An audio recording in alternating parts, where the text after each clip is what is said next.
And అన్న తాత గురించి కూడా రియాక్ట్ అయ్యాడు. ఎస్, నువ్వు చెప్పినట్లే చేద్దాం, ఇద్దరం సర్వైవ్ అవ్వాలి కాబట్టి. అండ్ మీ అందరికీ నేను మాటిస్తున్నా, తాత వస్తాడే మింగులు తిని పోతాడే. హే గాయ్స్, నాగవంశీ అన్న మాకులాగా రివ్యూ చెప్పే వాళ్ళ మీద బాగా ఫైర్ అయ్యాడు. ఈ సినిమా ఇండస్ట్రీ మీరు నేను కోఎగ్జిస్ట్ అవ్వాలి. నేను సినిమాలు రిలీజ్ చేసి హిట్ అయ్యి నేను సినిమా తీస్తేనే మీ వెబ్సైట్ రన్ అవుతుంది, నేను యూట్యూబ్ ఇంటర్వ్యూ ఇస్తేనే మీ యూట్యూబ్ ఛానల్స్ రన్ అవుతాయి.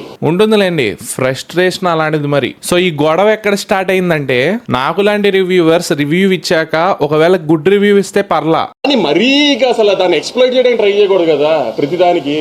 కానీ నెగిటివ్ ఇస్తే ఇన్ కేస్ ఆ మూవీ బాగున్నా కానీ వీడి పర్సనల్ ఫ్రస్ట్రేషన్ వల్ల కానీ ఆర్ ఎల్స్ పాత కక్షల వల్ల కానీ మూవీకి నెగిటివ్ రివ్యూ ఇచ్చే ఛాన్సెస్ ఉన్నాయి. నెక్స్ట్ డే మూవీకి గుడ్ టాక్ వచ్చింది అనుకోండి అండ్ భారీ కలెక్షన్స్ వచ్చాయి అనుకోండి, తన నెగిటివ్ రివ్యూని జస్టిఫై చేసుకోవడానికి నెక్స్ట్ డే ఒక మీమ్ కానీ ఒక షార్ట్ వీడియో కానీ ఆర్ ఎల్స్ ఒక ఆర్టికల్ కానీ వేసి ఇవి ఫేక్ కలెక్షన్స్ అనేసి వేసేస్తాడు.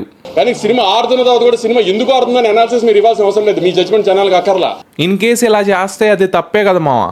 ఆబ్వియస్లీ నెక్స్ట్ డే మూవీ మీదే మనం సర్వైవ్ అవ్వాలి. నా థింకింగ్ అయితే ఒకటే, మంచి కంటెంట్ ఉన్న మూవీస్ ని లేపేయాలి. లైక్ RC16 మంచి కంటెంట్ వస్తుంది, మంచి పోస్టర్స్ వదులుతున్నారు, బేవచ్చమైన హైప్ తో లేపేయాలి.